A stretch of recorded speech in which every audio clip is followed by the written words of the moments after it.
दोस्तों, खेसारी लाल यादव की काफी ज्यादा तस्वीरें सोशल मीडिया पे वायरल होती रहती हैं और इसी बीच इनका एक कुरकुरे को लेकर काफी ज्यादा न्यूज वायरल हो रही है। कुछ लोगों का कहना है कि ये एक गाना है, कुछ लोग बोल रहे हैं कि खेसारी लाल यादव ऐड शूट कर रहे हैं। तो आपको मैं इसी बारे में इस वीडियो में फुल जानकारी देने वाला हूं। आप लोग फटाफट से इस वीडियो को लाइक करके चैनल पे पहली बार है तो सब्सक्राइब जरूर कर लीजिएगा। तो चलिए इस वीडियो को शुरू करते हैं। आपको बता दें, खेसारी लाल यादव कुरकुरे के साथ एक तस्वीर में काफी ज्यादा वायरल हो रहे हैं। उनके साथ लीड रोल में एक नई एक्ट्रेस आप लोग को नजर आएंगी और आपको बता दें कोई ऐड नहीं है बल्कि एक बहुत ही बड़ा गाना है। हालांकि इस गाने को रिलीज कर दिया गया है खेसारी म्यूजिक वर्ल्ड के चैनल से।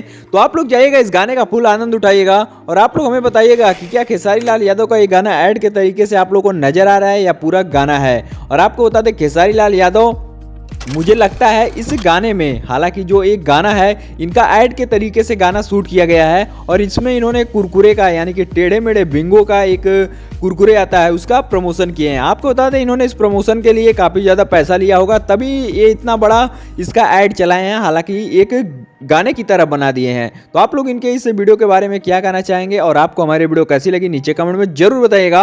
और अगर आप लोग हमारे इस चैनल पे पहली बार हैं तो इस वीडियो को लाइक करके चैनल को सब्सक्राइब करके बेल नोटिफिकेशन को ऑल पे जरूर से सेट कर लीजिएगा, क्योंकि ऐसी तमाम खबरें सिर्फ आपको हमारे चैनल से ही बताई और दिखाई जाती हैं। तो हमारी वीडियो लास्ट तक देखने के लिए बहुत बहुत धन्यवाद। तो मिलते हैं फिर से किसी को नए धमाकेदार वीडियो के साथ। तो तब तक के लिए जय हिंद, जय भारत, वंदे मातरम।